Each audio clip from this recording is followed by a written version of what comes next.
Siendo las 7:12 de la noche, pasados 12 minutos de las 7 como habíamos planteado antes, pero por varios fallos técnicos no pudimos empezar, nos excusamos, le damos inicio a esta nueva transmisión de Charlas con Sebas. Hoy sigue siendo Al Cuadrado, aquí con nuestro compañero desde Nueva York, Sebastián Guerrero. ¿Cómo va, Sebas? Hola Sebastián Tocayo, ¿cómo estás? Gracias por la invitación a este segundo Sebastián al Cuadrado. Todo muy bien, aquí vamos predispuestos a hablar con un par de personas que fueron muy, por así decirlo, activas y fueron pues, y son en este momento también activas y pues impulsaron en su momento bastante nuestro rock nacional. Tiene mucho que ver con ese uso que tienes puesto en este momento. Sí, claro, tenemos dos invitados súper especiales, pioneros en un género que, como les estaba comentando, no es muy apoyado ni ha sido muy apoyado, desafortunadamente, en nuestro país, y les vamos a preguntar sobre cómo hicieron esos inicios y esa época tan importante para la banda de heavy metal y rock progresivo más importante de Colombia y una de las más importantes de Sudamérica, como lo es Kraken. Bueno, siendo así, entonces damos inicio a lo que es esta charla con los pioneros fundadores de Kraken, que hicieron parte de Kraken 1, 2, 3 y 4, Hugo Restrepo y Jorge Ate Ortúa. Buenas noches. Buenas noches. Buenas Ahí, noches. ahí ¿Me tenemos a oyen? Hugo y a Jorge. Claro que sí, muy buenas noches. ¿A mí me escuchan? Sí, Sí, sí, todo señor. patentico. Ah, bueno, listo. Bueno, ¿cómo están? Es un gusto tenerlos acá. Muchas gracias por regalarnos este espacio para las charlas de Sebas hoy al cuadrado con Titán. Muchas gracias por la oportunidad. Súper, una invitación muy especial y estamos aquí muy contentos de acompañarlos en este live para hablar un poco de la historia de la banda. Siempre es una historia muy bonita de contar, entonces nos encanta contarla cuando se puede.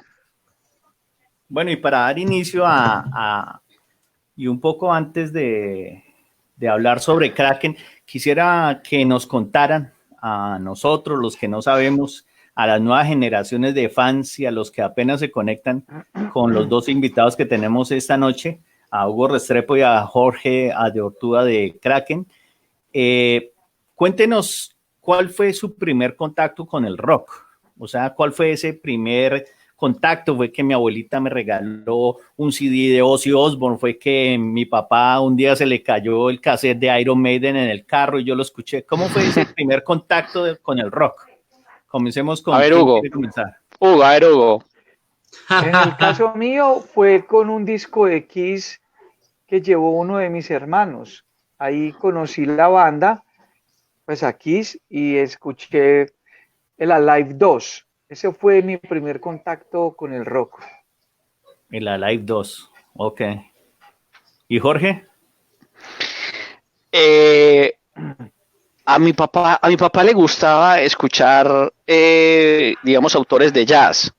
Entonces, por ejemplo, yo a los 3 años ya estaba escuchando Chuck McKeown y estaba escuchando música de los Bee Gees y tal, y entonces en mi casa se escuchaba como música de ese tipo, entonces desde una tierna edad me empezó como ya estaba en contacto con algunos músicos muy avanzados en jazz y en rock, y entonces ya luego vino la muerte de John Lennon y eso sacudió el mundo entero, y cuando muere John Lennon yo dije, a mí me encanta esto, me encanta la música y quiero aprender, y entonces eso cuando sea esa motivación dije yo quiero armar una banda y quiero hacer música y quiero comunicarme a través de la música.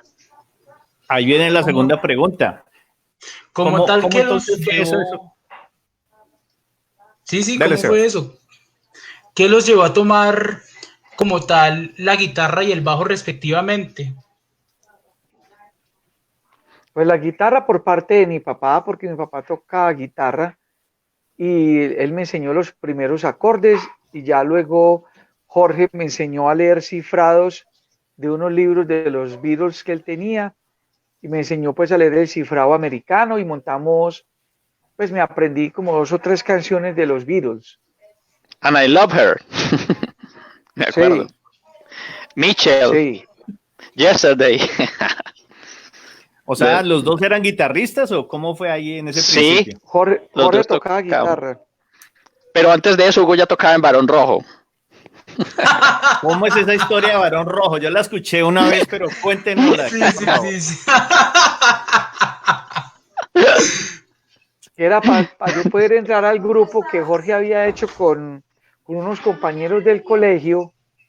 Yo busqué la manera de cómo ganarme a como fueran los méritos de poder entrar. Les mostré un cassette de Barón Rojo y les dije que esta era la banda. Yo 100% seguro que ellos que iban a saber que era Barón Rojo. Ni idea. Les mostré el cassette y se la tragaron completa. Dijeron, wow, tremenda banda, y usted toca ahí, lo preguntaron. Claro. Dijimos, qué bandota. Es que éramos niños de bachillerato. Éramos niños de bachillerato, entonces no teníamos ni idea. Y Hugo sale con esa bandota y nosotros, no, este es el hombre. Y después, cuando ya fui a montar canciones, de verdad que tenía que aprenderme yo, no fui capaz de montarlas, no tenía ni la técnica, ni el conocimiento, ni nada. Y ahí me pillaron. La primera rockera que montamos en esa época, que éramos niños de bachillerato, ¿cuál fue? United de Judas Priest. United. United fue una. Breaking the Law y Grindr. Y entonces empezamos con esas canciones.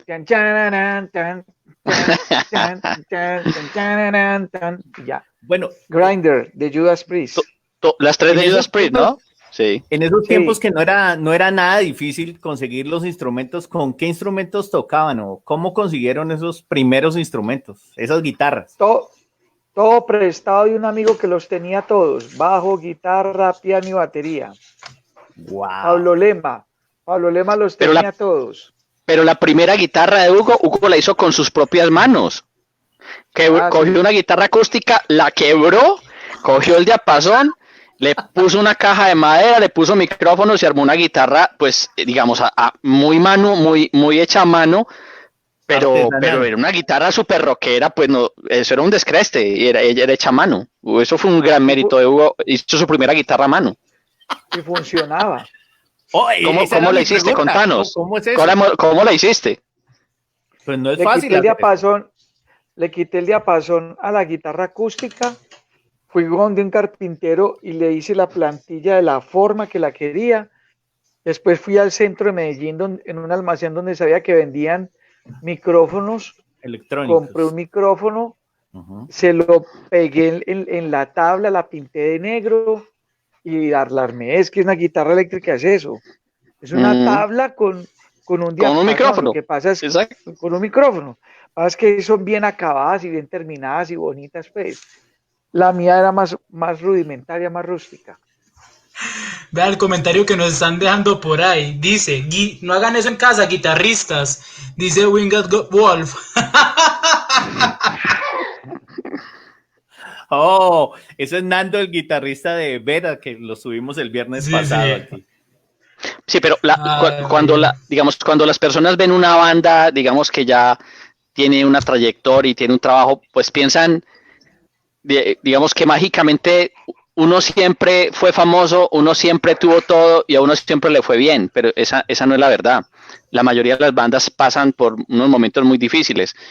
Nosotros en esa época, para que se hagan una idea, a veces ni siquiera teníamos un pasaje de bus para ir a un ensayo donde íbamos a ensayar. No teníamos los pasajes de bus y le teníamos que pedir a los conductores de bus que nos dejaran entrar por la puerta de atrás y poder ir a los ensayos y cosas así. Eran unas limitaciones enormes. O sea, nosotros éramos niños, no teníamos instrumento, no teníamos, mejor dicho, solo teníamos ganas, no teníamos instrumento, no teníamos conocimientos musicales de conservatorio, no teníamos, digamos, los recursos. Bueno, nos faltaba de todo. Entonces, digamos que ya uno en perspectiva va viendo cómo va saliendo adelante, pero los sueños son los que convierten las cosas en realidad, no el dinero. en realidad también uno conoce personas con muchos recursos pues que no logran capitalizar lo que tienen, pero para nosotros fue, digamos que un sacrificio grande, enorme, de muchos años, de muchos sacrificios, para poder ir poco a poco logrando lo que íbamos haciendo. Además estamos en un contexto de violencia, en los años 80 fue la violencia más fuerte que ha tenido Colombia en toda su historia, y era tremendo, o sea, tú podías ir por la calle en cualquier momento, explotar una bomba, claro, del cartel de Medellín y mataban 30, 40 personas. Yo me salvé, Gonzo, hubo una masacre muy famosa, lamentablemente, tristemente célebre, en un bar entraron una noche y por matar a alguien, mataron a todos los hombres de este lugar y las mujeres las dejaron aparte. Eso fue una masacre tremenda. Se llamó la masacre de Oporto. Esa noche Gonzo y yo íbamos para ese bar. Nos salvamos porque Hernán Cruz, que es el maestro baterista de Gonzo, esa noche tocaba con un grupo de jazz en otro lugar, creo que en la Casona de Envigado, en un lugar como pero ese día íbamos Gonzo y yo con una amiga, se llama creo que Ana María, y íbamos directo para ese bar. Si esa noche vamos allá, Gonzo y yo jamás habríamos grabado ni siquiera el primer Kraken. Wow. Bueno, volviendo a eso, o sea, ¿pasaron cuántos años desde esa primera experiencia o intento de banda hasta cuando ya dijeron, bueno, ya yo voy a tocar la guitarra, usted va a tocar el bajo, usted va a hacer la batería y ya estamos sonando como que vamos a grabar o dejemos de copiar a estos señores y vamos a hacerlo de nosotros? ¿Cuántos años pasaron para eso? Pues eso fue como no, eso sí, yo sí me acuerdo, eso fue como por momentos.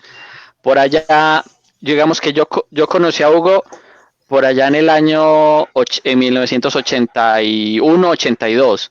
Wow. Y ahí empezamos a tener una bandita así como de colegio y eso duró como un año. Luego empezamos a probar candidatos porque ya Hugo y yo sabíamos que los dos íbamos a trabajar juntos. O sea, ya al primer año teníamos claro que Hugo y yo íbamos para adelante y que teníamos la misma pasión.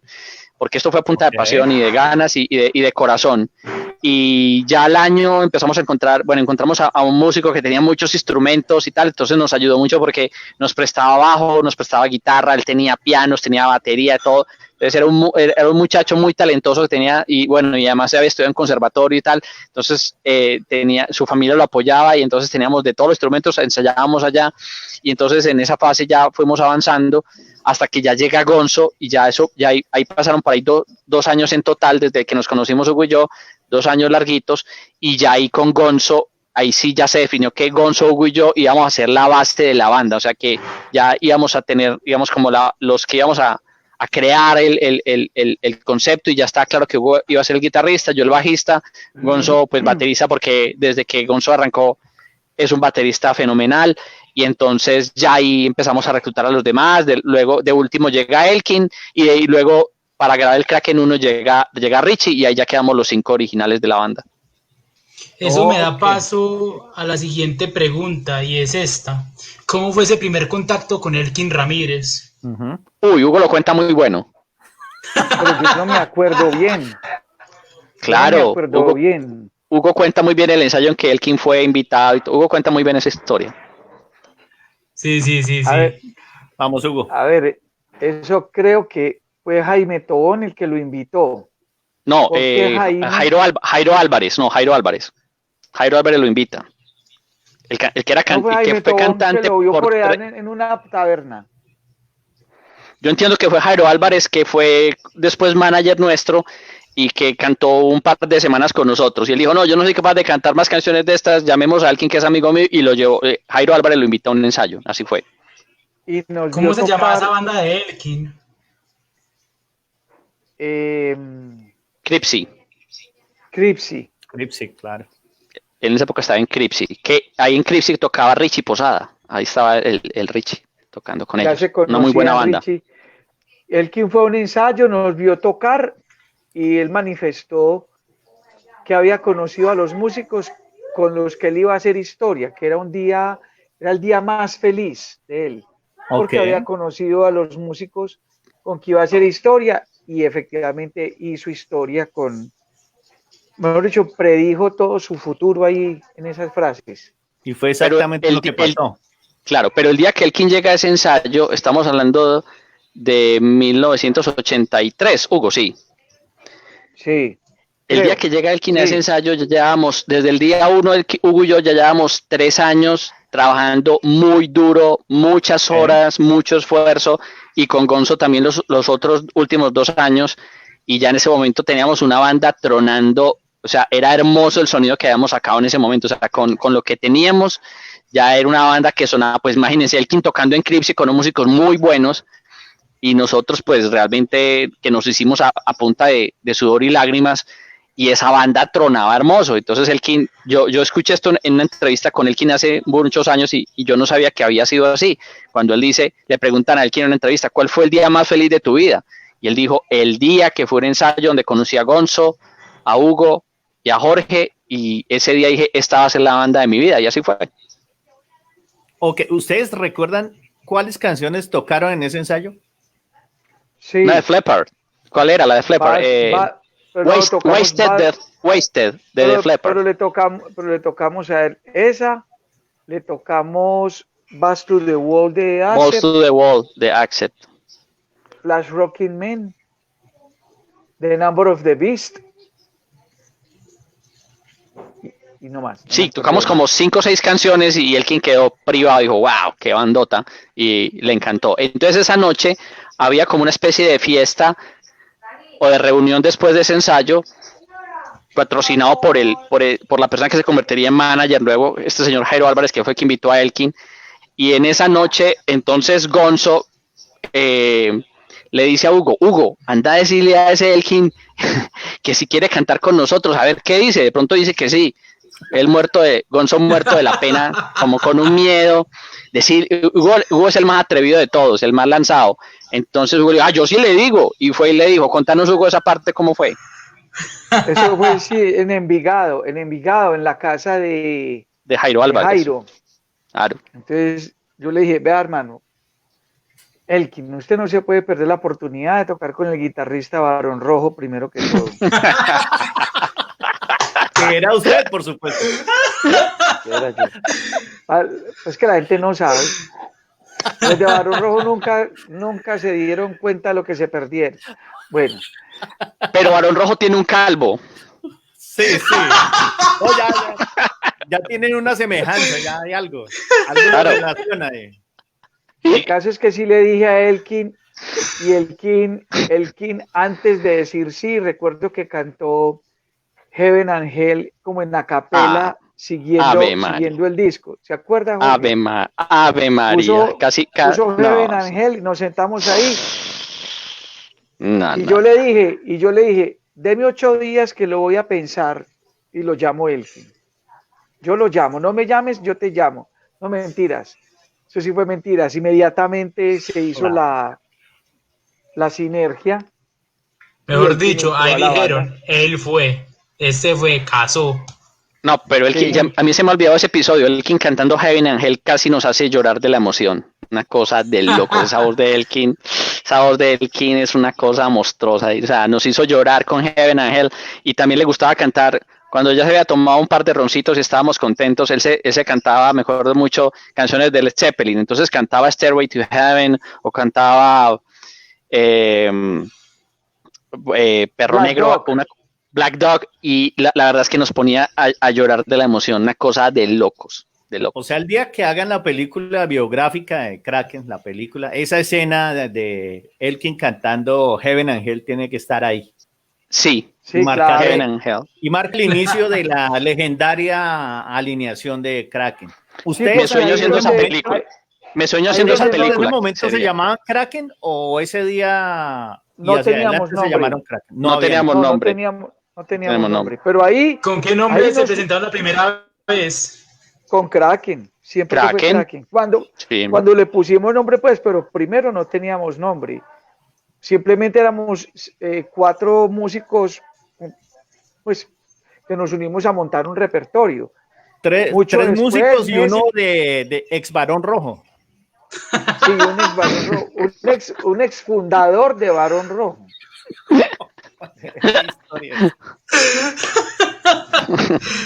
Muchachos, nos saludan desde acá, desde Armenia, nuestro compañero Juanjo Maya. Un saludo para Juanjo Maya. admirador del trabajo de ustedes y pues de cada una de las etapas que ha pasado por Kraken. También está Alejandro de Jesús Barbosa Valderrama, dice, saludos Hugo, siempre monstruo con tu guitarra.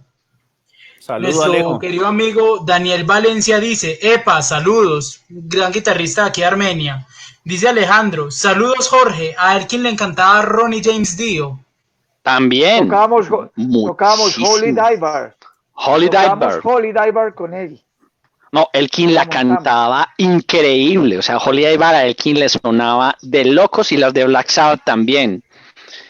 No, las canciones de Paranoid le sonaba a Elkin increíble. Luego de Ozzy Osbourne, Bark the Moon le sonaba de locos. No, es que Elkin tenía una voz mágica. Algo increíble. Tremendo, tremendo. Bueno, así es. ¿Hacen ustedes todos estos, digamos, covers? ¿Cuándo empiezan a hacer su material original para el primer Kraken, el Kraken 1? Desde el 84 al 85 ya teníamos Nada cambiado aún, Muere libre, Tu hombre es una historia y Escudo y espada. En el concierto del Museo del Castillo, que fue en el año 85, ahí tocamos temas propios. Eso Muere está en libre. YouTube. Ahí Lo estamos, pueden Muere buscar libre y como- todo es una historia. Como Kraken 1985, El Castillo. Y ahí tocamos Muere Sí. libre, Nada ha cambiado aún. todas esas. Hugo me recordó una parte de la historia que yo no recordaba, y era que la primera canción que compusimos para Kraken 1 fue Nada ha cambiado aún, que la hicimos, básicamente yo puse una idea original y la banda la transformaba, porque siempre fue un modelo colaborativo, alguien traía una idea central y luego pasaba un proceso de maduración y un proceso de, digamos, pasaba por varios hervores y arreglos, y entre todos ya se construyó una obra ya muy especial, pero fue Nada ha cambiado aún, y llega Richie en ese momento a la banda y llega con 5 canciones que fueron los que le dieron el estilo musical a la banda, el framework que uno dice, ahí está construido la forma de Kraken, la puso, musicalmente se lo debemos a Richie, porque Richie llegó con Tu hombre es una historia, Muere libre, Escudo y espada, Soy real, y me falta una. Aves negras. Y Aves negras. Y Aves llega con esas negras. Wow, ya cinco estaba composiciones. Llega con 5 composiciones y nos dejó locos. O sea, cuando él llega con esa música dijimos, esto es lo que queremos hacer. Y eso fue lo que determinó ya la línea artística de Kraken. O sea, Richie pone eso. Y bueno, obviamente cuando él las trajo no se llamaban así. Elkin fue el que les puso los nombres y las letras a las canciones. Pero toda la música la componíamos nosotros. Y cuando estaba completamente compuesta, Elkin entraba a ponerle la magia de sus letras. Entonces componíamos todas las canciones al revés de como lo hacen en todas las bandas del mundo. Primero componen una letra y luego le ponen la música. Nosotros fue exactamente al revés. Toda la música, cuando yo estaba leída completamente madura, Elkin le ponía letra. ¿Qué artistas fueron los que influyeron en el sonido de Kraken de esa etapa? Todos estos, Judas, Iron Maiden, muy fuertemente Iron Maiden. James Dio, Scorpions, Def Leppard, Scorpions, Def Leppard, todos esos grupos. Black fueron la Sabbath, escuela de Dio, nosotros. Deep Purple en cierta parte también. Sí, toda esa Deep gente Purple fue la también. escuela. Fue la escuela de nosotros. AC/DC. ¿Qué tal AC/DC? Le encantaba a Gonzo y muchas cosas están inspiradas también en AC/DC, sin duda alguna. Y bueno, y AC/DC está inspirando Deep Purple, de hecho. Entonces, yo creo que esas eran las bandas más representativas. Pero Iron Maiden y Judas Priest tenían, digamos que los más importantes eran esas dos y muchas otras. Pero esas dos eran las fundamentales. Muchachos, este chat está, mejor dicho, lleno. Hay mucha gente que los está viendo acá. Dice ¿Qué quieren Alejandro. saber? ¿Qué dice la gente? Sebas, ¿Qué quieren saber? Sebas, para los que pasan y están por ahí haciendo el scroll down al teléfono, estamos aquí en Tendencia Rocker con los invitados. Tenemos a Hugo Restrepo y a Jorge Ateortúa, dos de ¿Qué le los están miembros haciendo a los originales teléfonos? y Que fundadores. están bajando la de pantalla, Kraken. scroll down. Ok, va a Están pasar haciendo- el teléfono así, Eso. El que paró Eso, por hacer ahí esto. y nos vio, Hacer que eso. vio, de pronto vio al guitarrista de Barón Rojo y al señor de Kraken. Sí, señor, lo estamos entrevistando aquí esta noche. Que ya Eso es pertenecen muy buena. que ya pertenecen a Titán, guitarrista y No, bajista de no, Titán hoy día. Una historia Exacto. tremenda. Oiga, y no sé tocar ni una canción de ellos. Ni una. ¿De quién? no puede ser. Se le No, borró el no, cassette. no me sé ni una. Ni siquiera, que tan siquiera tocara una pues para chicanear, pero ni una me sé.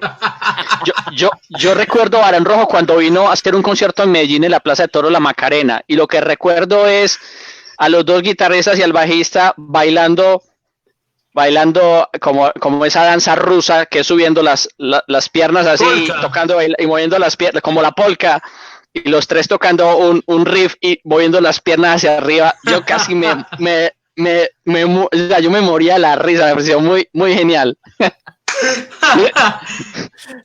Dice por acá Alejandro de Jesús Barbosa, dice, yo estuve con Elkin en el concierto de Heaven and Hell en el Coliseo del Campín del 2009. Fue muy bacano verlo rockear como un niño con un pasamontañas viendo a Ronnie entre el público.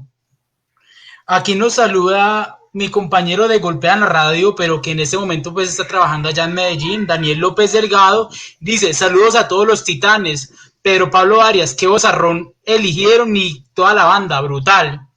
Ferlu nos saluda desde Villavicencio, fiel admiradora de Kraken, gracias por esta gran banda.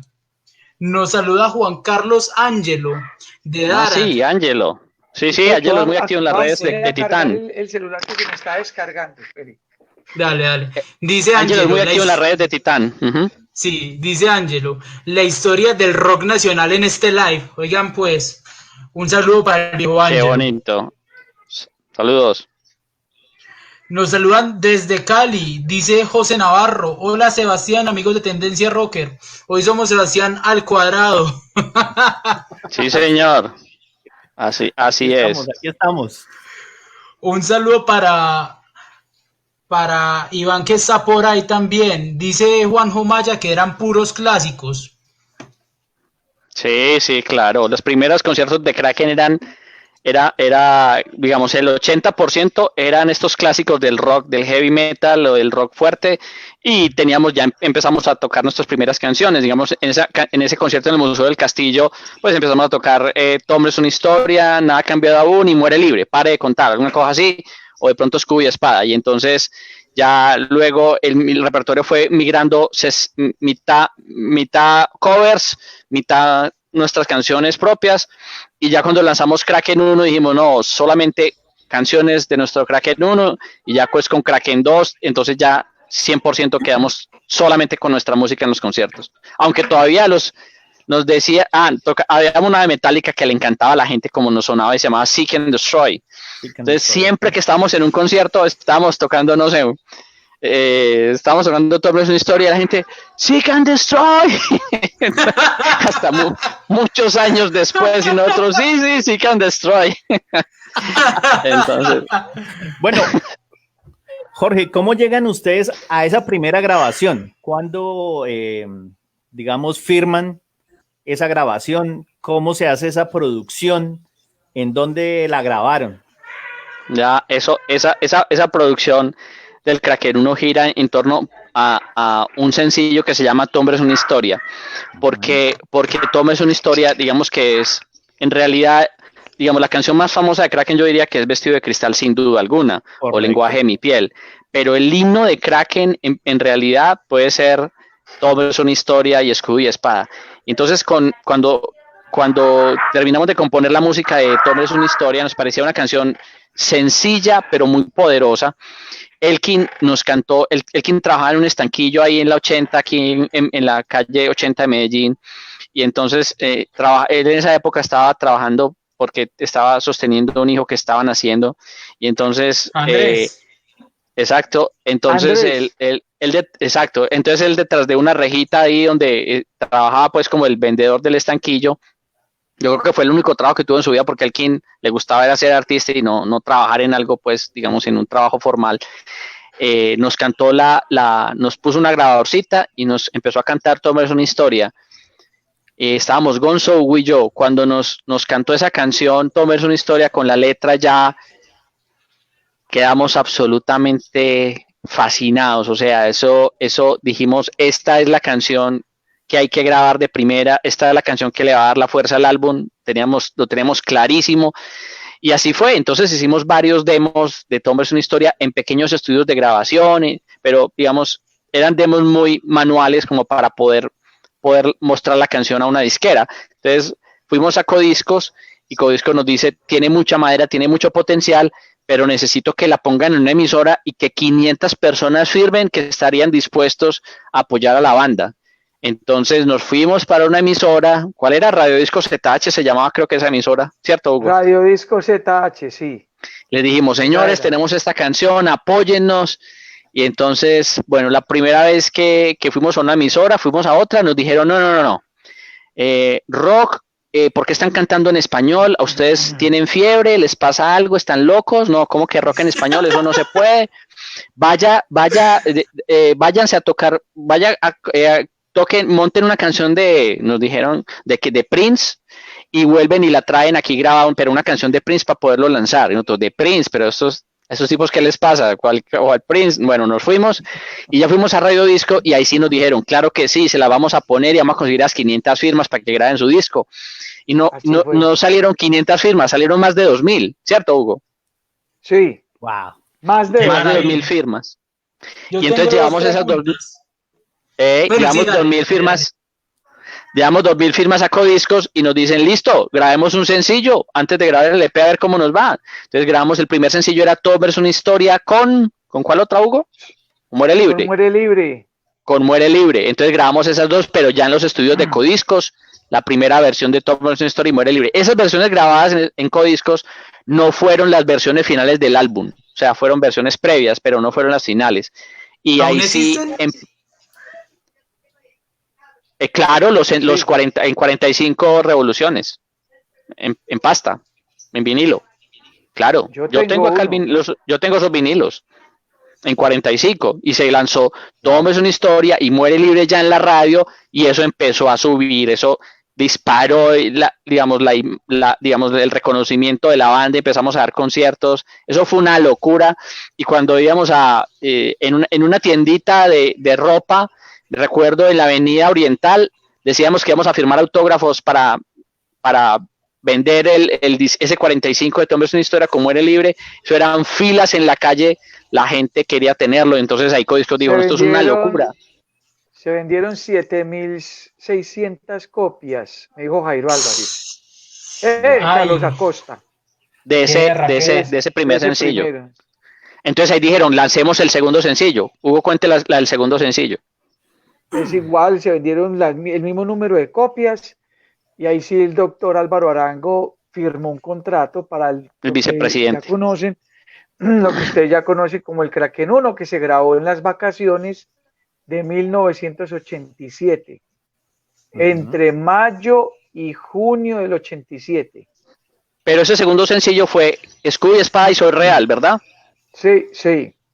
Escudo, Espada y Soy Real. Y ahí sí ya viene la grabación, como Hugo escribe, todo el LP en mayo del 87. ¿En dónde graban el Kraken 1? En Medellín, en Codiscos, en los estudios de Codiscos. ¿Quién fue el ingeniero de esa grabación? Jorge Parra. Pero ¿qué le pasaba a Jorge Parra? Que era un costeño súper gracioso, súper buena gente, pero solo sabía de vallenato. Entonces nos hacía reír impresionante porque él decía, empieza tú a tocar esa canción que yo aquí te poncho, mi hermano. Entonces, y eran salseros y vallenateros. Hola, hermano colombiano, ¿cómo estás? Vení, esa música rock, no sé qué tan chévere. Entonces éramos tocando rock, pero lleno de vallenato por todas partes. Entonces nos reímos cantidades.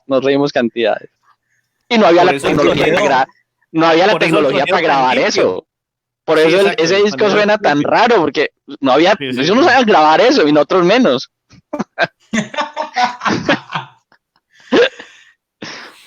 Entonces ustedes firman todo por el Kraken 1, solo firmar el Kraken 1. Firmamos por 2 álbumes. O por 2. 1 y 2. Kraken 2. Sí. Ok. Y ahí ya se lanza, lo que pasa es que se lanza Kraken 1 y logra todavía más, ya el disco como ventas totales creo que más de 10.000 unidades, una cosa así Entonces ya, digamos que rompimos récords de ventas en Codiscos frente a salseros y vallenateros que por ahí Carlos Acosta cuenta la historia que decía, a ver, las ventas de esta semana, decía el vicepresidente, ¿cuáles son? Y entonces decía, bueno, número 1, no sé qué, Grupo Nietzsche, número 2, y Kraken, está por allá de 30. El Kraken 1, y esto la siguiente semana, no, ya está de 20, ¿cómo? Ya está de 10, ¿cómo? Hasta que un día es que ya está de primero en ventas, y dijeron, güey, no, esto es una locura, esto nunca había pasado, o sea, ni se lo imaginaban. Entonces fue muy bonito, y ahí sale Kraken, y dice, no, vamos por Kraken 2, entonces ahí comienza el proyecto Kraken 2. Vendíamos más que, ¿cómo llamas este salsero todo famoso? No Nietzsche, Fruco y sus tesos, Fruco y sus tesos. No, del que ¿Cuál? hicieron una novela de él. Joey Arroyo. Hace más que Joey Arroyo. Oh, wow. Sí, en ese momento. 39,000 copias del Kraken 1 en este momento. Una locura, eso fue muy bonito. Jorge, ¿por qué decías en el documental Huella y Camino que todo hombre es una historia, por así decirlo, puede retratar la biografía de Elkin? No, porque es absolutamente premonitoria, o sea, cada estrofa de esa letra describe cómo se sentía Elkin como rockero, tratando de hacer una vida digna como músico en una sociedad donde el rock no tenía cabida. Entonces, digamos, él se sentía excluido, se sentía, digamos, menospreciado por una sociedad que no valoraba el arte, él era también pintor. Entonces, digamos que él hace una premonición de cómo se sentía él ahí, decía, dijeron que volvería, tan pronto se le irían las ganas de volar. Esa es la frase cuando te dicen, bueno, cuando se estrelle, viene aquí con la cola entre las patas y yo, por eso no estudió, dicen los papás, por eso no estudió una carrera, por eso no hizo lo que yo le dije, por eso no consiguió un trabajo serio, una cosa que valiera la pena. Cuando se le terminen esas vainas, vuelve aquí. Y entonces él describía eso en la primera estrofa. Luego decía, era un chico de mi barrio que tildaban de ordinario al no ser como los demás. Es la descripción del mismo, o sea, como lo veían a él. Y luego dice, con su pelo en hombros, se le escapó un día a toda esa opresión. El tema de la libertad para él, quien era muy importante, el tema de la libertad. Entonces, ¿cómo se dice la siguiente estrofa? ¿Cómo dice la siguiente estrofa, Hugo? Espere. No. La última estrofa que es muy importante, dijo, pasó el tiempo y me di cuenta que eran palabras necesarias porque él nunca se mintió. No, pasó el tiempo, ha regresado, traído ojos ya cansados, mas sus sueños realizó. Sí, correcto. Entonces, pero la primera parte dice, pasó el tiempo y me di cuenta que no eran palabras necesarias que eran palabras necesarias porque él nunca se mintió, eran palabras necesarias lo que decían los demás, que él nunca iba a lograr nada. Era amante de la vida, de la música que un día sus sueños despertó. Entonces ahí dice, cuando él dice, pasó el tiempo regresado, es cuando él vuelve a su casa, allá mismo en la calle 80 en Medellín.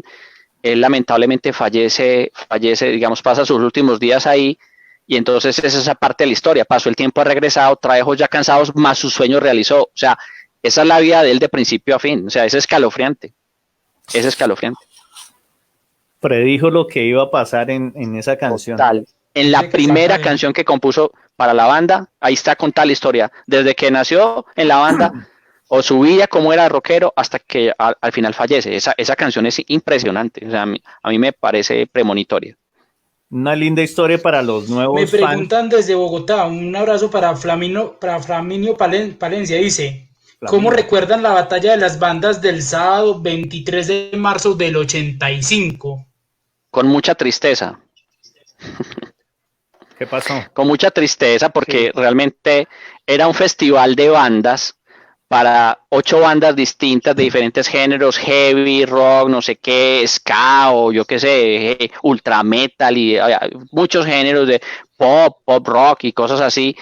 Y la idea era hacer un festival y que fuera el primer festival apoyado por la emisora más pupi que había en esa época, que era Veracruz Estéreo, con patrocinadores, el colombiano y todo, que le apostaron al rock.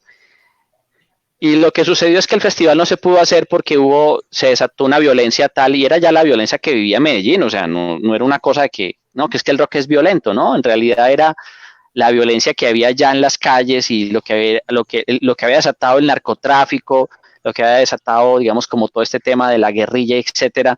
Entonces esa violencia se traslada, reventó ahí, era un fenómeno social ya de, digamos, de intolerancia. Entonces, los que punqueros contra rockeros, rockeros contra metaleros, metaleros contra punqueros, o sea, todos contra todos. Eso fue una lluvia de piedras. Nosotros nunca nos subimos al escenario, nunca pudimos tocar porque llegó a tal grado, digamos, de desorden y destrucción. Acabaron con el escenario, acabaron con instrumentos y todo. O sea, realmente tocaron, de las 8 bandas, yo creo que han tocado unas 3 o 4, creo que 5 bandas tal vez, y ya pues el problema, lo triste de eso es que se le retira por muchos años el apoyo al rock gracias al mal comportamiento de la gente, de las personas que, yo creo que hoy día en retrospectiva, los que fueron a ese festival y lo destruyeron, pues, pensarán en el daño que le hicieron al rock nacional, porque eso enterró el rock por lo menos 10 años en la ciudad nuestra, ¿verdad, Hugo? Totalmente, eso creó una huella muy tenaz porque ahí se evidenció lo que los papás pues podrían sospechar de lo que el rock tenía por detrás. Y ahí se evidenció eso y de manera indirecta se les dio la razón a las personas que eran contradictoras del rock. Y el problema es que nosotros los músicos quedábamos dentro de esas hordas violentas cuando nosotros no teníamos nada que ver con eso, y en general para los músicos pues lo que nos gusta es la música y la paz, no nada de esas cosas, y entonces pero quedamos todos etiquetados con la misma barbaridad de esa tarde fatídica. Así es. Póngale cuidado a lo que tiene para comentarles Sebas sobre cuando él fue a comprar el Kraken 2 en el 89, que él tiene una historia bastante interesante.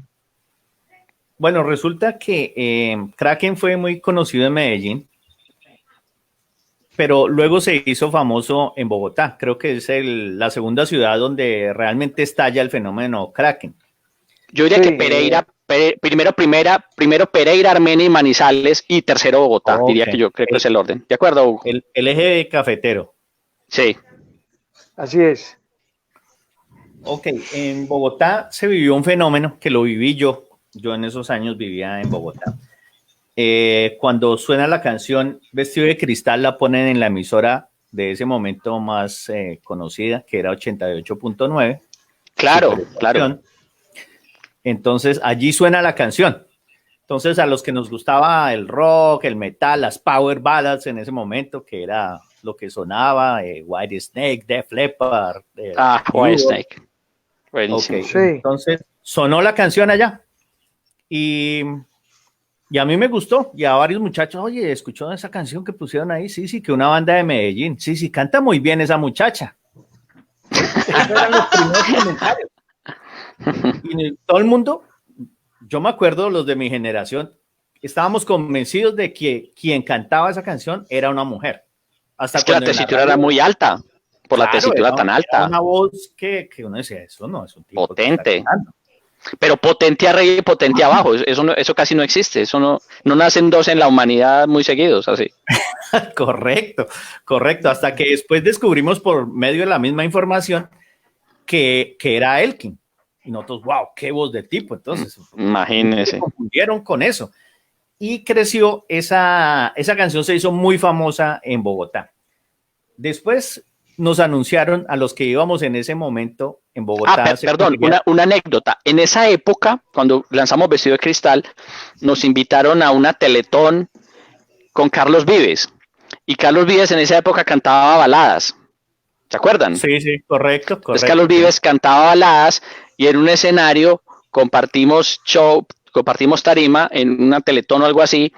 Y entonces la gente desesperaba por escuchar Vestido de Cristal y tal, y como Carlos Vives todavía no estaba en vallenatos y eso tal, entonces cantó unas baladas, y como pues las baladas, digamos, no fue un género fuerte para él o no logró lo que él, entonces en ese show todo el mundo pidiendo Kraken, entonces lo hicieron bajar más rápido, y entonces se bajó bastante molesto porque pues no pudo terminar su show, y la gente enloquecía por escuchar Vestido de Cristal. Y digamos ahí empezamos a alternar ya pues con personas de la escena musical que pues que ya tenían digamos mucha pantalla y nosotros estábamos apenas empezando a aparecer en Bogotá en la escena musical, y entonces fue muy bonito ya empezar a compartir con artistas y y toda la cosa. Ya luego Carlos Vives se vuelve pues al género vallenato y ya se vuelve un fenómeno pues mundial, de hecho. Entonces, pero Carlos Vives todavía le sigue gustando demasiado el rock. Él tiene alma de rockero en realidad. Sí, volviendo un poco a esa historia de ese año 89, entonces en Bogotá íbamos a conseguir los discos a la avenida 19, todavía aún existen los almacenes, claro. La Rocola, Vivos, Claro. El almacén de John, Mordiscos, todos esos famosos centros culturales del metal y el rock de Bogotá.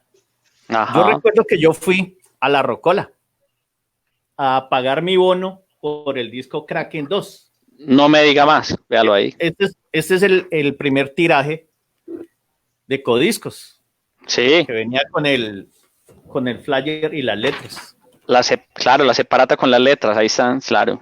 Sí, ahí están ustedes. Ese diseño, esa es la foto, claro, esa foto, estábamos en un bar que se llama New Order, allá tomamos las fotos y en el fotógrafo no nos avisaron y esa fue la última foto de la sesión fotográfica toda la noche. Nos tiran un baldado de agua sin decirnos y por eso quedamos haciendo esas caras, porque no nos avisaron que nos iban a mandar un baldado de agua fría y quedamos ahí muertos de la risa. Esa foto es espontánea, o sea, es totalmente espontánea. Y Hugo quedó chupándose el agua ahí como, esta agua está muy buena. Hugo, por acá le tienen un comentario. Póngale cuidado a lo que le dijeron. A ver, ¿dónde es que está? Véalo acá, dice, se fue Hugo de Barón Rojo y se acabó la banda. Los hermanos de Castro por un lado, Hermes Calabria por un lado y también Sherpa por el otro.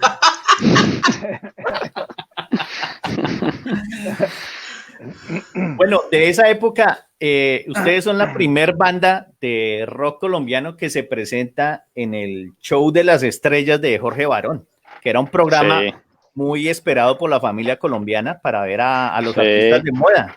¿Qué recuerdan de su paso por Jorge Barón, por el cual pasaron 2 o 3 veces más? Hugo, ¿cómo recuerda a Jorge Barón? La primera vez fue porque Codisco nos mandó en su etapa promocional, nos mandó con su promotor pues para impulsar las ventas y el producto.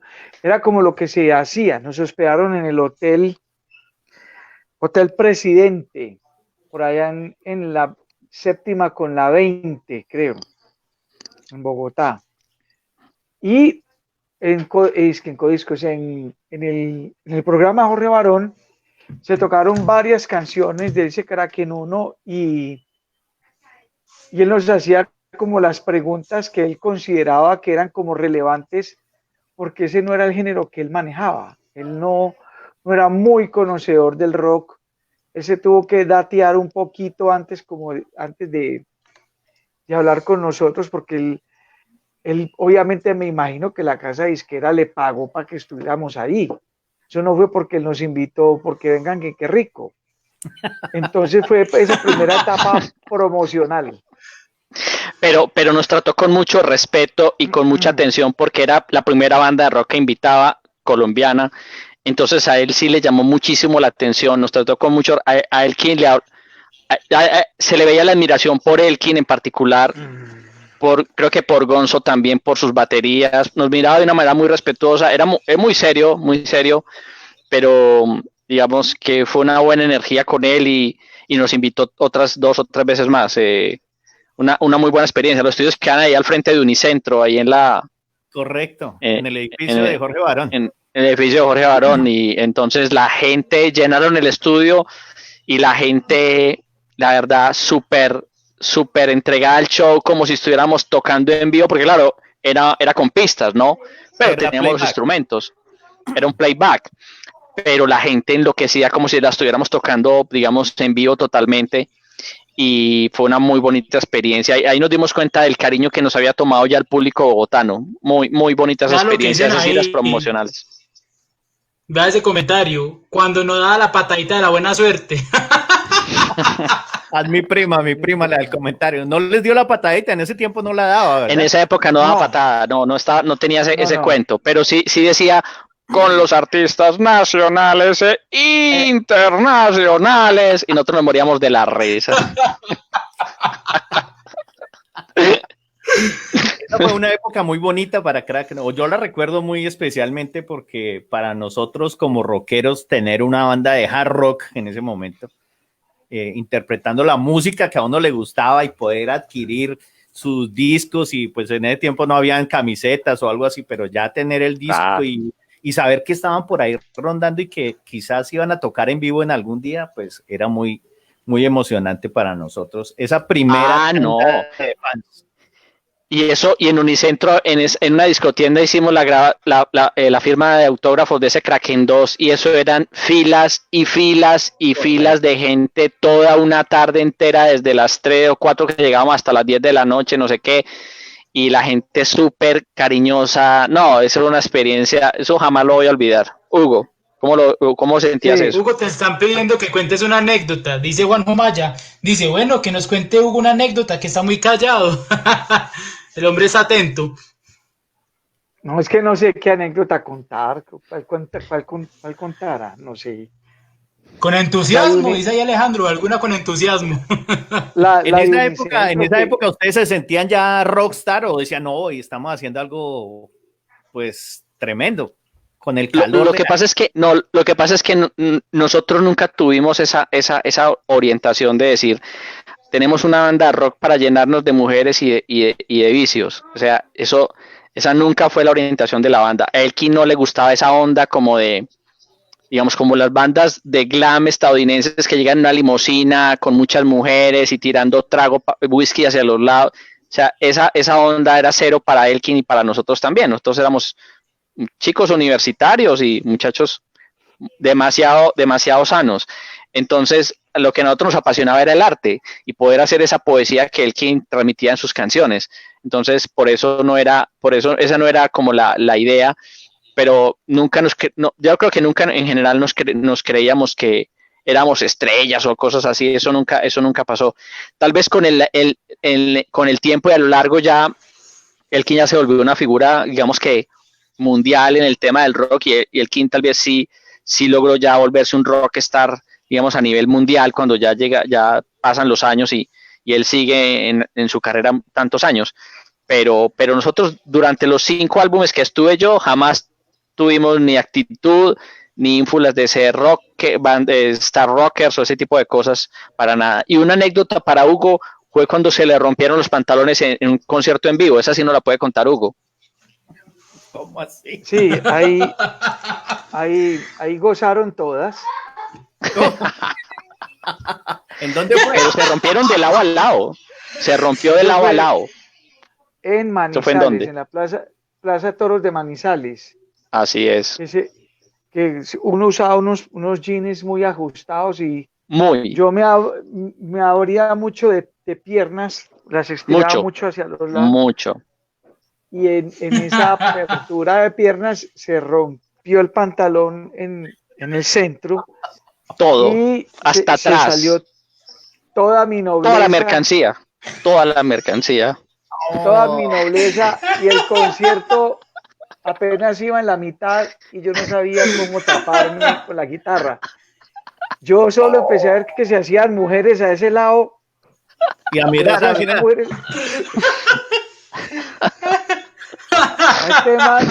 A este man se le salió el cable. Muchachas, toda la mercancía ahí. No. Este man está sonando en estéreo. Mírenle la banana que tiene. El negro de WhatsApp. Y yo pasaba. WhatsApp es un idiota. Bueno, y yo pasaba por detrás de Hugo cuando estaba en esas, y a mí me atacaba la risa porque lo veía completamente ese pantalón. Dice Alejandro ahí, dice, con taparrabo. Okay. Y siguieron todo el concierto, siguió Hugo tocando hasta que finalizó, sí, así. Claro. Porque no había camerino para yo ir a cambiarme de pantalón. Ese era el pantalón y ya. ¿Qué tengo que hacer? Cerrar las piernitas un poquito y ponerme la guitarra ahí. Y quietico ahí el resto del concierto. Ay, No, María. yo sí me movía, pero me tiraba más para atrásito para que el ángulo desde abajo no se viera mucho. Oh, bueno, qué historia. Dos muy buenas historias ha contado Hugo y la de Barón Rojo y la del pantalón. Están muy buenas. Exacto. Bueno, para los que se conectan hasta a esta hora, estamos con Hugo Restrepo y Jorge Ateortúa, dos de los ex integrantes y fundadores de Kraken. Aquí nos están contando unas historias muy divertidas, otras no tanto, pero todas de la vida real y nos estamos dando cuenta de que son seres humanos colombianos como ustedes y nosotros, que hicieron su Ahora, sueño posible de vivir de la música durante muchos años y aún todavía Hugo lo sigue haciendo, ¿verdad, Hugo? Sí, correcto. Hugo, le responden por ahí esto. Está Cata Cuervo por ahí conectada. Un saludo para ella. Sí, ella es gran amiga, gran artista, fue alumna de mi academia, alumna de guitarra personal mía, cuando estaba ya muy pequeña y ya regresó después de muchos años, ya hecha toda una artista en su tema de ópera y de canto lírico. Es una mujer muy respetada en su medio y también se ganó el respeto de los rockeros en Colombia. De hecho, a ella creo que la apodan la tenor, ¿cómo es? Ella es la soprano de fuego. La soprano de fuego. y nos Dice por acompañó ahí. y nos acompañó en en el sinfónico el homenaje sinfónico a Titán. Yo la Y invité, yo fui que la sugerí, fue Yo una dije, cantante llevemos a muy Cata destacada Cuervo. en ese homenaje. Claro, fue muy destacada en el homenaje sinfónico al Titán. Muy, muy bonito show, con muchos más Cuando artistas. cantó, Dice Cata ahí, único en la vida, Hugo, sos una leyenda, el pantalón siempre bien pegado. es que si uno no muestra, no vende, entonces Entonces le tocó ser el exponente a Hugo. Pero, pero es que si Hugo se compara con el moreno del WhatsApp, es que se tiene un alcance muy alto, muy largo. Por ahí le dijo Maya, buenas, Prilla. Bueno, pero Mejor dicho. fue como una marca registrada de Hugo, sus pantalones apretados y Y de generalmente tigre, eran y blancos los de tigre. o de tigre, después pero unos de tigre. El Kraken 1. después de eso aprendí que había que usar una tela elástica, porque si no me iba a volver a Exacto, pasar, me iba a volver a exacto. pasar y no. Y después de Muchachos, eso, piden que cuenten la historia del Cerro Nutibara. Luis Miguel Esa es muy... Quintero por ahí anda. Luismi, esta Hugo, es ¿qué una te historia acuerdas muy de esa triste. vez? Esa no, historia es más a mí esa triste que historia todas. me parece muy triste porque es que en ese momento, no sé si Jorge se acuerda, que él quien estaba de pelo cortico, que se había Sí, motilado. claro. Yo estaba muy Sí. triste porque él quien se nos iba a ir para Brasil con otro grupo, eso no lo sabe casi nadie. Uy, ¿cómo es Yo eso? estaba Perdió la puto, melena. Él perdió yo la estaba melena. puto y berraco, triste y medio aburrido, que yo decía, este va a ser el último concierto porque este man de aquí sale y en 15 días se va para Brasil. ¿A Él dónde sale en iba a el ir? video a Brasil con un grupo que llegó de Brasil que se llama Santuario. Y estos hijos de las grandes madres se lo querían llevar. Lo convencieron Le tanto que compraron, creo que él alcanzó a tomarse fotos para su visa y por eso en ese claro, video él sale de pelo corto. con pelo Para mí ese corto. concierto tiene dos tristezas. Saber que el que estaba ahí a lo mejor lo íbamos a perder y segundo, lo que pasó con el tema de las piedras y ese fogueo de la gente, que esa misma violencia que hubo en la batalla de las bandas todavía persistía en ese momento. Y hubo ese tema de tirada de piedras, el concierto se canceló y a mí me dio muy duro por las dos cosas, porque estaba mi sueño en juego. Después no Claro. supe por qué fue que Elkin no se fue, porque estos de Brasil se quedaron un mes más atrapados en Colombia porque no tenían cómo devolverse. Inclusive tocaron en el estadio de fútbol como para que la gente les donara porque no tenían cómo regresarse. ¿Te acordás, Jorge? Claro. Sí, una historia muy triste. Y Elkin sale en ese video de Tombro es una historia ahí Con de el pelo cortico. cortico. Nos dio mucho choque verlo sin su melena porque era como el Rey León motilado. Entonces nos dio muy duro esa noche de saber todo eso y que él probablemente se iba a ir a vivir a Brasil. Yo me lo voy a robar por acá una pregunta a Sebas y espero que me disculpe el hombre. Dele, papá. Dice así, ¿cómo fueron esas primeras giras para ustedes? ¿Cómo se dio todo? ¿En qué condiciones era esa época tocar para Kraken? ¿Qué era lo necesario? Elkin era el que organizaba esos conciertos en otras ciudades. Como no existía celular ni fax, él tenía que viajar a la ciudad, concretar el concierto y después ya él de manera telefónica coordinaba con nosotros para que fuéramos en bus o en carros particulares a la ciudad de destino. Pero el que primero iba a abrir las puertas y luego llegábamos nosotros. ¿Qué O sea, hacía pedían? las ¿Qué veces de requerimientos empresario. necesitaban? Yo Sí. siempre pedía un pantalón elástico.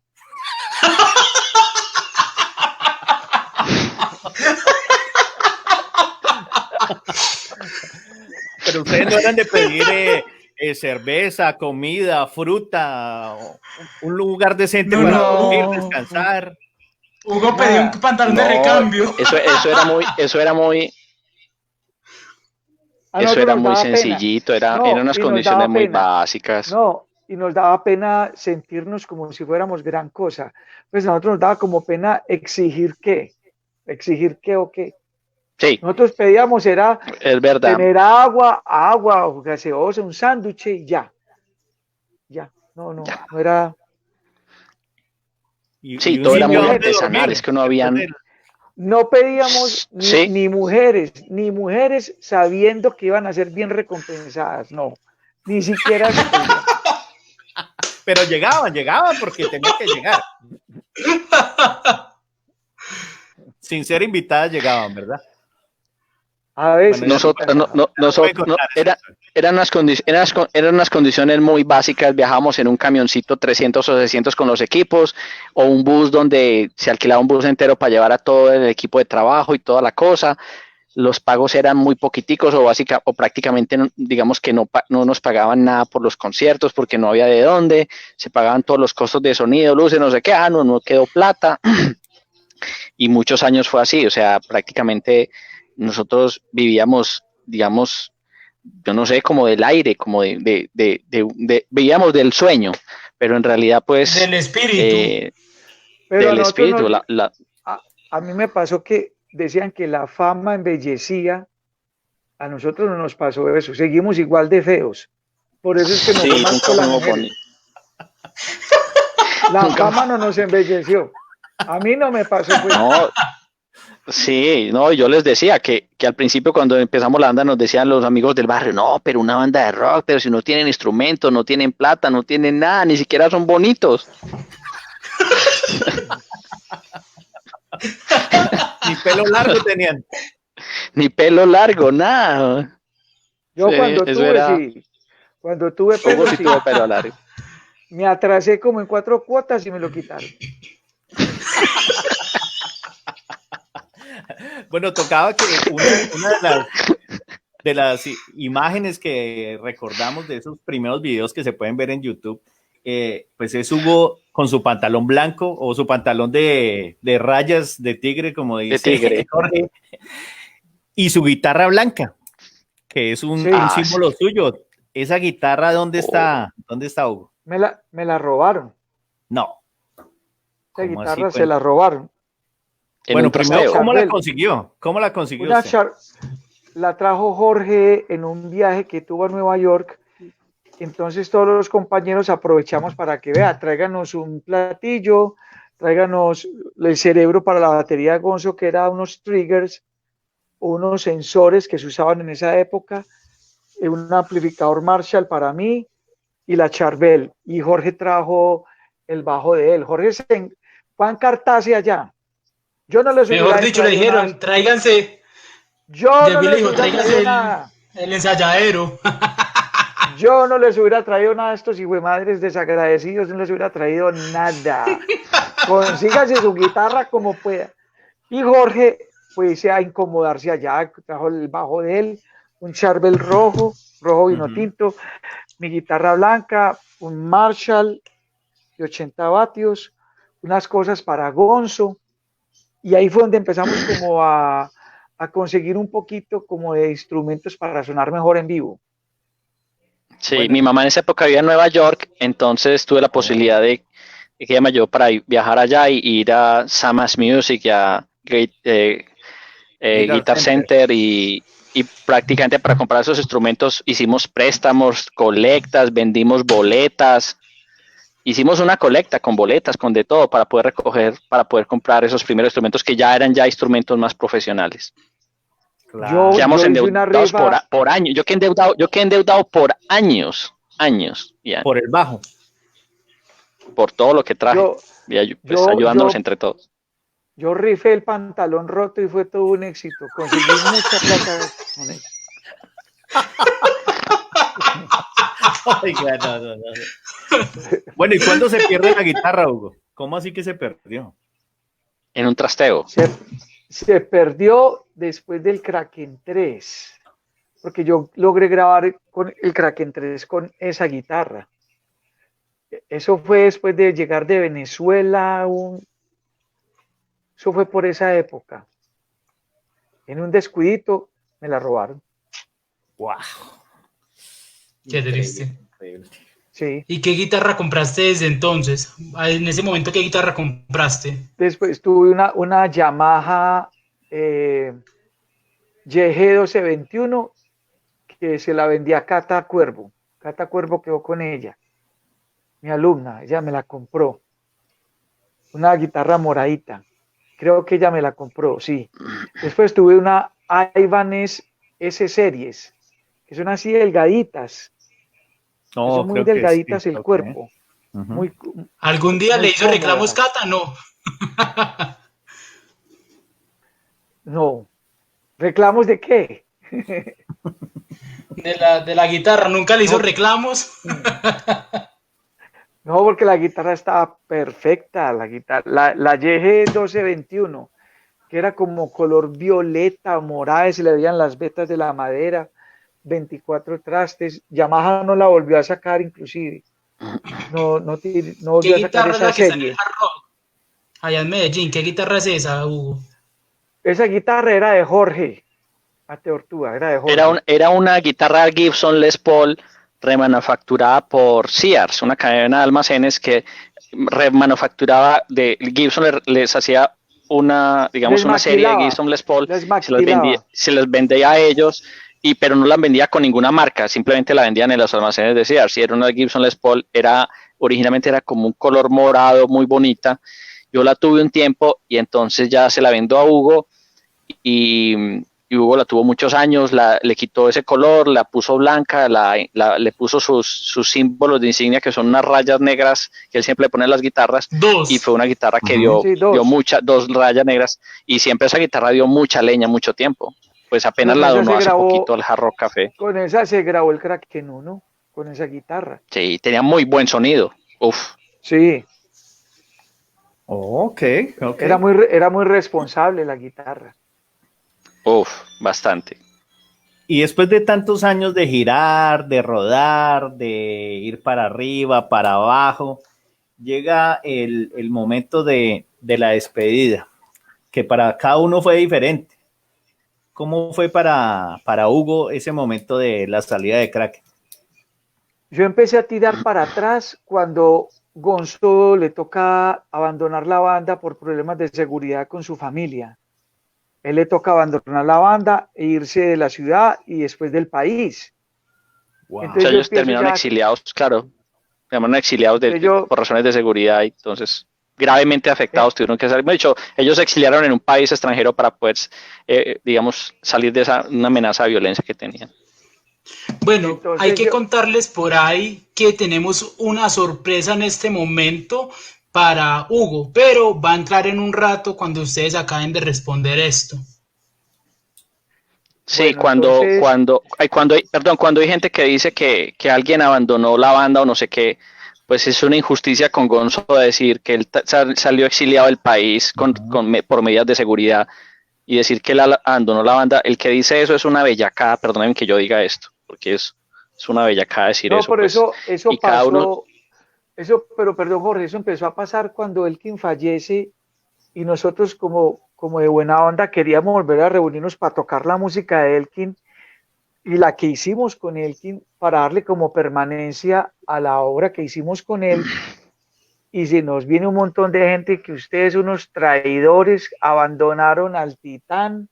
Y yo vi no eso en saben la Facebook. historia, no conocen la historia. Yo, ¿cómo así que lo ¿Quién abandonamos? abandonó a quién? Sí, por culpa de ustedes, yo no sé qué. Yo, ¿cómo? Ay, fue Marquis. Unas tonterías, o sea, ¿Qué estará unos comentarios pasando? ignorantes. Y, Unos comentarios pero, ignorantes. De pero, hecho, el documental Huella y Camino creo que aclara mucho ese tema. Correcto, sí, ahí se ve Total. algo de Yo ya lo le que digo a la pasó. gente, si usted todavía está hablando de que quién abandonó a quién, entonces vaya a ver el documental y después lanza esas afirmaciones tan osadas. Vaya a ver el el caso es documental y que hablamos. yo empiezo a tirar para atrás y a decir, Eso, bueno, yo ya tengo 20 y tantos años, tengo que hacer algo de lo cual vivir, porque ya veo que con Kraken no voy a poder vivir como yo No, soñaba. ninguno vivía. No, ninguno podía Ninguno. sobrevivir. No, ninguno. Entonces monté una academia de música que se llama Solo Rock, de la cual Catacuervo fue una de las estudiantes, y luego me casé. Y pues hice mi vida, pues seguí el guión que le ponen a uno en la vida. Entonces correcto. monté Se mi cansó de negocio vivir bueno. y entonces ya después me casé y ahí me retiré. Siguió Jorge con Elkin y con Federico López, que en ese momento era el que tocaba los teclados y la guitarra también. Mejor dicho, Ahí Elkin empieza Kraken nunca, 4. Jorge nunca abandonó la banda, porque hasta donde recuerdo, creo que Elkin y Jorge hicieron un pacto de que después se iban a reunir, pero ya luego Elkin marchó a Bogotá y allá ya formó el Kraken que hoy ustedes conocen. O sea, Pero Pues no, Jorge, Bueno, Elkin tuvo muchas alineaciones. Yo creo que por lo menos 5 o 6 alineaciones y dio muchas vueltas. De todas maneras, una carrera muy dura, muy compleja en un ¿cuál es país el donde músico? vivir difícil. ¿Cuál es el músico que les gustó más en ese papel que lo sucedieron a ustedes? a mí, Juan Es Esteban que, es Echeverry, que, ese no, guitarrista es el tremendo duro. guitarrista. Para mí, Tremendo guitarrista. El para mí de la Titánica panacea. hoy, ¿cierto? Sí, ese pelado, ese sí sabe tocar guitarra. Y Ave María. Sí, es Lo he visto en tremendo. diferentes atmósferas y Juan Esteban realmente es estudioso, técnico. Es de los poquitos que uno diría, este toca guitarra en toda la extensión de la palabra. Tremendo, ¿y qué me dice tremendo. Henry Borrero? ¿Qué me dice Henry Borrero? Tremendo, También, tremendo. pero Ese, ese al que yo es un vi más maestro. de cerca, al que vi yo más de cerca y el que le imprimió como ese toque, es este Echeverry, que tiene ese toque Ese poderoso. sonido que le dio, sí. Sí, se lo El dio sonido. Juan Ahora, de todas Esteban maneras, Echeverry. él quien en sus alineaciones yo creo que pudo haber tenido entre 25 y 30 músicos en todo ese proceso para lograr volver a estabilizar. Entonces son demasiados músicos que estuvieron ahí de muchos calibres, de muchos tipos, más jóvenes, admiro mucho al bajista actual, a Luis, me parece un gran bajista y una gran Sí, persona. sí, es un Correcto, bajista el berraco. Un Luis gran sabe Bueno, bajista y muchachos, además es músico. llegó la hora de darle paso a la sorpresa de esta noche y aquí va. ¡Hola! Catalina Cata Cuervo, vos la tenés la mismísima guitarra, Catalina Cuervo. La ¿cierto que vos guitarra tenés está en la Miami, guitarra? yo estoy en Medellín. Sí, la Yo creo tiene que, ella, yo se la vendí a ella. yo creo que ante tal belleza deberemos apagar todas las cámaras. Sí, no, todo esto Sí, feo, no. una mujer tan hermosa ahí, hermano, vámonos. Esta hermosura, debemos apagar todas las cámaras porque, pues, ¿para qué? Cata, rota el celu, porfa.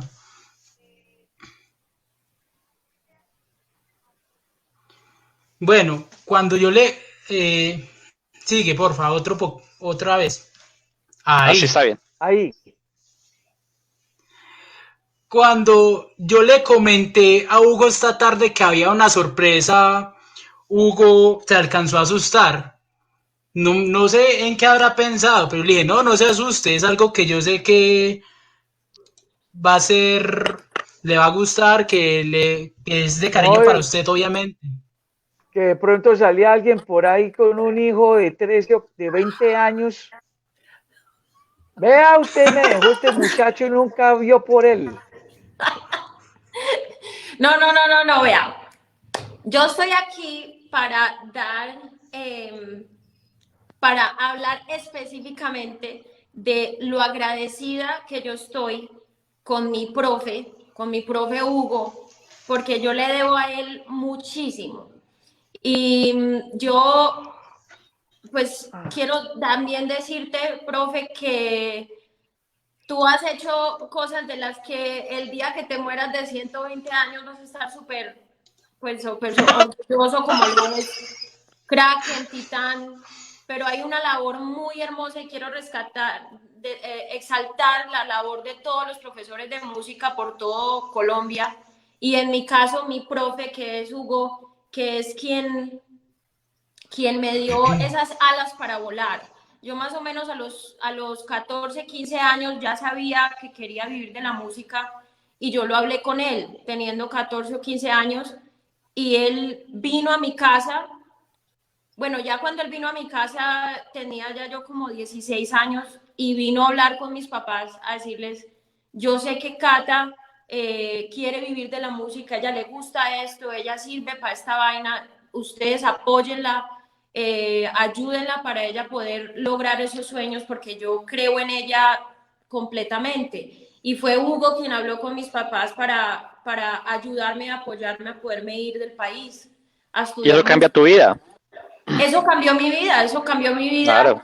y cambió mi rumbo y yo le debo a él, mejor dicho, mucho. O sea, obviamente todos los profesores que han pasado por mi vida tengo demasiado que agradecerles, pero Hugo era mi amigo, o sea, Hugo era mi compinche, era mi amigo, yo le podía a él contar mis sueños y yo nunca escuché de él un Cata, dedícate a otra cosa, esto no, de la música no vas a vivir nunca, o sea, él siempre me ayudó a volar y yo estaré eternamente agradecida con él.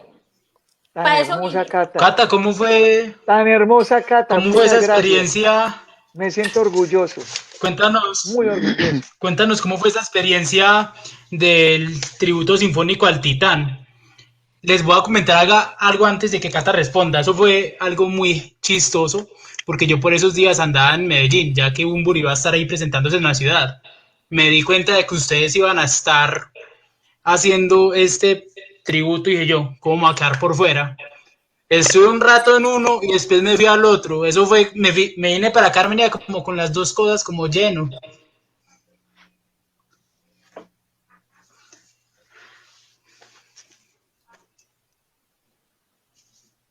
Se No le estoy fue el audio. escuchando a Sebas. No, no, aquí dando, o sea, eso Sebas, fue una cosa interesantísima, porque yo no sabía de que ustedes iban a hacer ese Titán Sinfónico. Cuando me dicen a mí, no, es que la formación original de Kraken va a ser esta vaina, y yo, no, no me digas eso yo estando acá. Me fui para allá, y después de que fui para allá salí corriendo a ir a ver a un y ya no se había acabado, y pues efectivamente alcanzé a ver algo. Sí, sí. qué Mira, bacano. ese concierto fue algo que yo sé que para todos nosotros fue inolvidable. Pues Así es. nosotros los músicos y para todas las personas que estuvieron allá, estuvimos vendidos, sold out completamente 3 noches en el Teatro Pablo Tobón y o sea, fue algo que nunca se nos va a olvidar, tanto a la gente que estuvo ahí como a nosotros. Increíble. Y personalmente para mí fue, que es lo que yo te estaba contando, Sebas, el otro día, y pues se lo quería también aquí decir al profe y a Jorge, que para mí fue una cosa hermosa el poder estar en un escenario 20 años después de yo haber estado en una última clase, digamos, con mi profe, volver a estar en un escenario, pero con él, pero esta vez tocando la música de Kraken. Tremendo, tremendo. No, o sea, para mí, yo tengo una Sí. foto que para mí es un tesoro, que es yo al lado de él y es yo decir, pues pucha, este man fue quien me enseñó a tocar guitarra eléctrica, el que me hizo amar esta música con pasión. Y hoy en día estar yo aquí en un escenario al lado de él, para mí eso es una cosa que, de verdad, profe, que esa vivencia es algo que voy a llevar en mi corazón el resto de la vida. Yo siento lo mismo, yo me acuerdo verla ahí parada en los ensayos, en el show mismo, cuando necesitábamos de alguien, yo pensé, hablemos con Catacuervo, que sé que ella puede dar la talla, ella le gusta, ella conoce, y además es músico. Y para sorpresa, Cata lo hizo berracamente. Una de esas canciones memorables es Una vez más, la versión que Cata hizo con Julio Sierra de Una vez más. Precioso. De Tres de Corazón. Esa es la verdadera, esa es la versión que debió haber quedado en el Kraken 2. Sí, así con piano y todo. Impresionante. Esa versión la hicimos así porque el profe cuando me dijo, no, vamos a hacer para ti esta canción, esta, bueno. Entonces me dice, ve, Cata, yo me sueño una vez más de la manera que yo me la he soñado por años, que es hacer. Porque a mí no me gusta mucho el tema como quedó, como lo hiciste tú, sí. Ese lo con Julio Sierra, la orquestación. desde que lo crearon. Cata, te están pidiendo que cantes, que no te puedes ir sin cantar. O sea, lo que quiero decir, lo que yo vine a darle mi amor a mi profe, ¿no? Yo lo que quiero decir con Una vez más es que como finalmente quedó el tema grabado, no era lo que yo tenía en la mente, no era como yo lo concebía, no Sí. porque Elkin no lo cantara bien, ni más faltaba. Yo estoy hablando de la parte instrumental, los arreglos. El arreglo. Cuando esos arreglos ya se hacen en piano, ya pues con la voz de Cata, porque ya el maestro Elkin no estaba. Y una orquesta sinfónica, es otra cosa. Ya esa canción coge una connotación que era la que yo pensaba. Así de haber sonado esa canción, pues obviamente vale la pena resaltar que Julio César Sierra es una bestia, o sea, claro. De verdad que qué arreglos los que hizo y impresionante.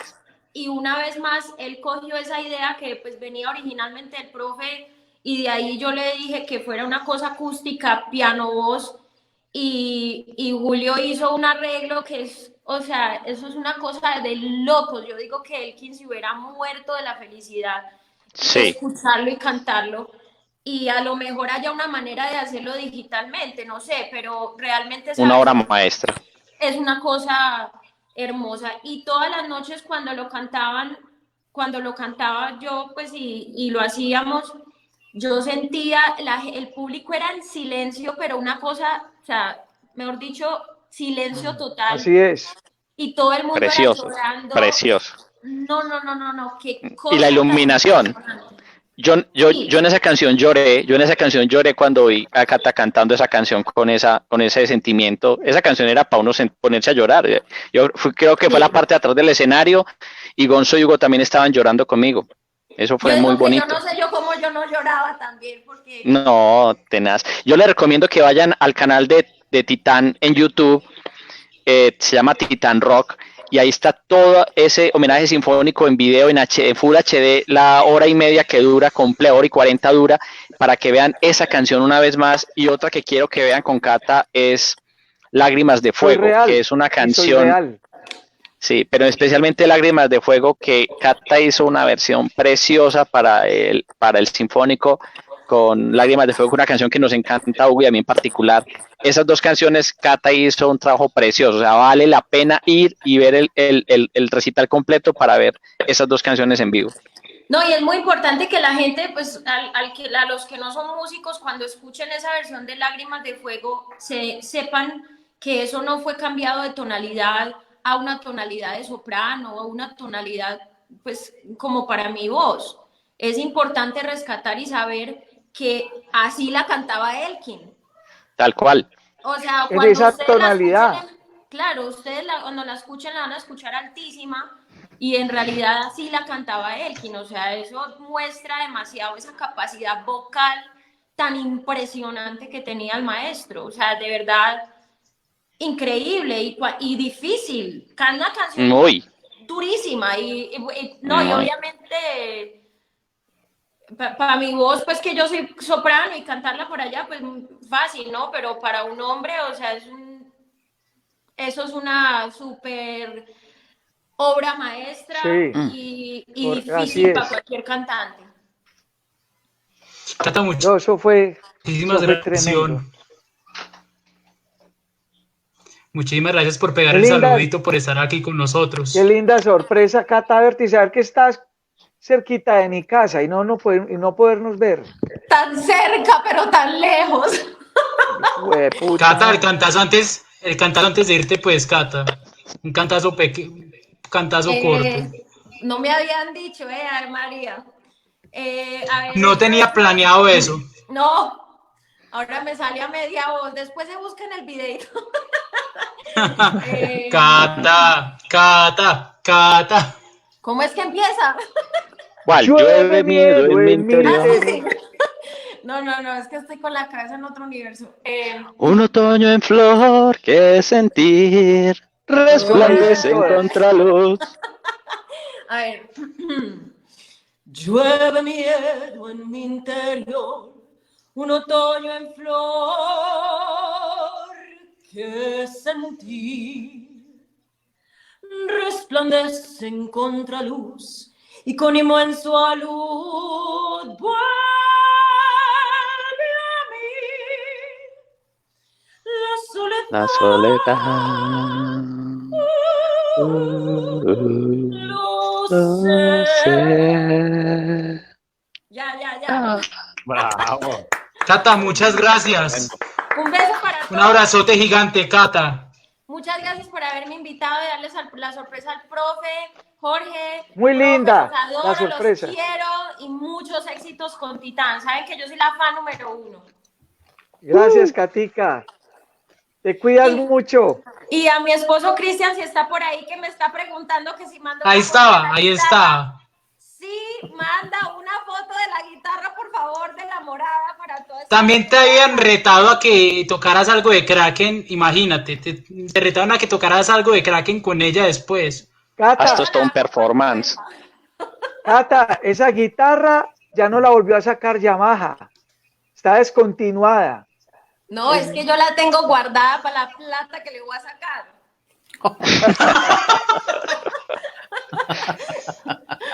Yo en el concierto le dije al profe que si me dejaba tocar el riff de Soy Real del principio, tocar el riff y ya pues que él tomara el siguiente, pero le dio envidia, pensó que de pronto yo le iba a quitar su luz y no me dejó. El profe, no, aquí hay demasiados guitarristas. Mucha competencia.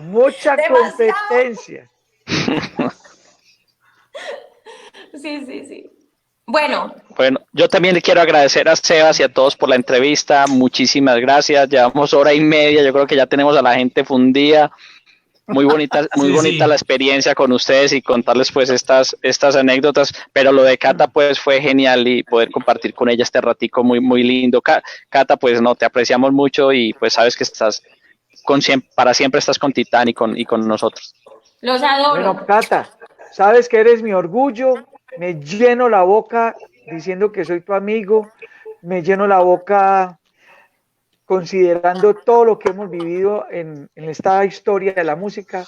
Qué sorpresa más linda, porque el viaje tuyo a Colombia, parte era que nos encontráramos para hacer algo que íbamos a hacer y este bicho no nos dejó. Así yo también quiero agradecer a Hugo porque en estos 20 años me ha hecho reír demasiado. Cuando se le rompieron los pantalones, jamás me había reído tanto en toda mi vida. O sea, me he reído tanto en un concierto de principio a fin, viendo a Hugo todo en problema ahí con ese pantalón afuera, con todo ese mercado ahí. No. Yo nunca me he reído tanto en mi vida. Lo Nunca me he reído. importante es que No, porque él es un coqueto. Toda la vida ha sido un coqueto. No, total. Playboy. las mujeres no botaron la platica ese día, gracias a Dios, libraron la boleta.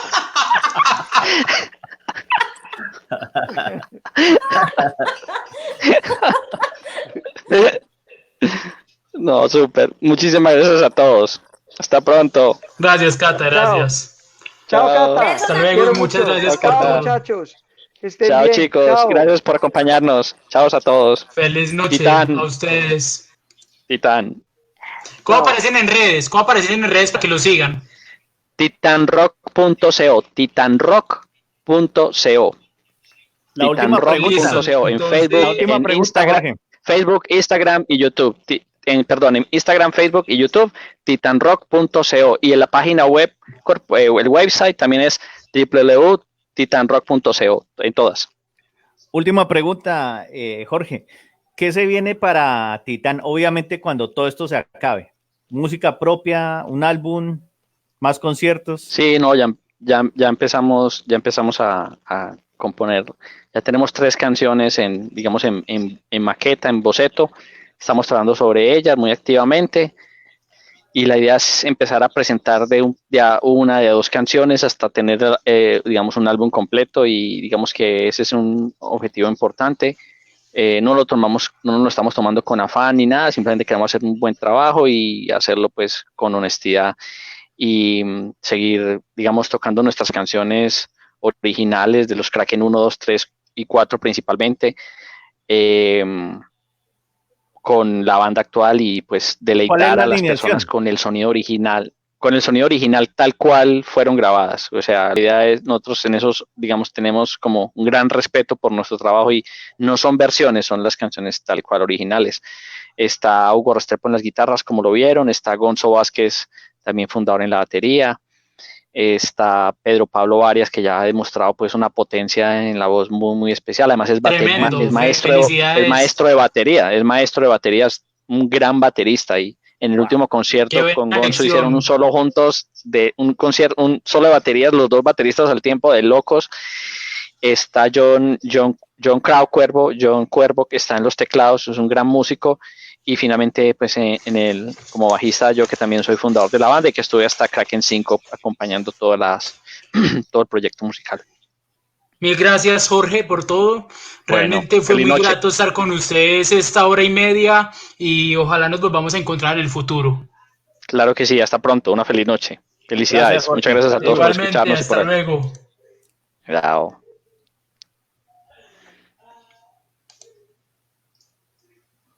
Bueno, tocayo, ¿cómo salió esta charla con Kraken? ¿Cómo la vio? Nos enteramos de varias historias ahí.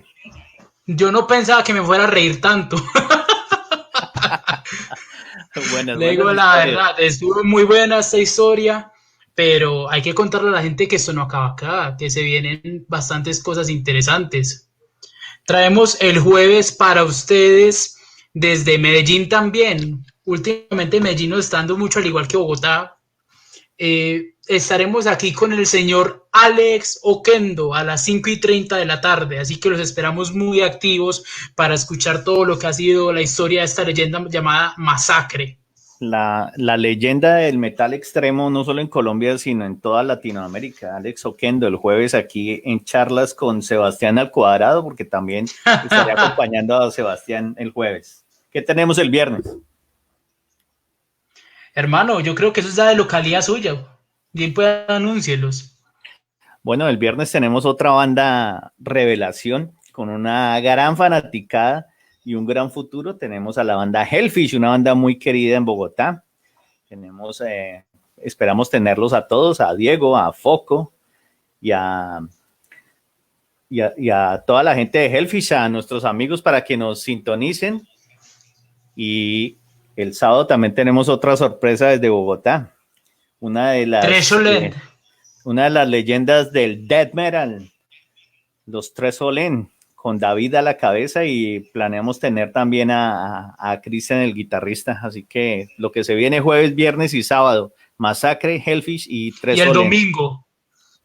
Y el domingo por acá de parte de nuestro querido host. Y el domingo no se pierdan Border Jump, la transmisión por www.texasedgeradio.com, Border Jump, donde apoyamos y les mostramos a ustedes la música nueva de las bandas, no solo de Colombia, sino de toda Latinoamérica. Ya tenemos confirmadas a las chicas de Los Sequence para este domingo, un EP que me han estado pidiendo y unas chicas que son muy famosas aquí en Bogotá y bastante talentosas. Las tendremos el domingo en un nuevo Border Jump, segunda temporada, episodio número 19. Gracias a todos aquellos que tuvieron el tiempo de esta hora y 35 para escuchar estas historias de los creadores de esta historia del rock nacional a partir de Kraken y hoy en Titán. Kraken y hoy en Titán. Sebas, muchas gracias, hermano. Gracias, Evita. Siempre es un gustazo y más ahora que estás acá. Gracias a usted por la invitación y seguimos trabajando por esto que nos gusta tanto, que es el rock y el metal de nuestro país y de Latinoamérica. Nos vemos el jueves con Alex Oquendo y Masacre. Así es. Un fuerte abrazo a todos y recuerden cuidarse bastante durante este tiempo de cuarentena. Fuerte abrazo, Sebas. Stay metal with the warrior.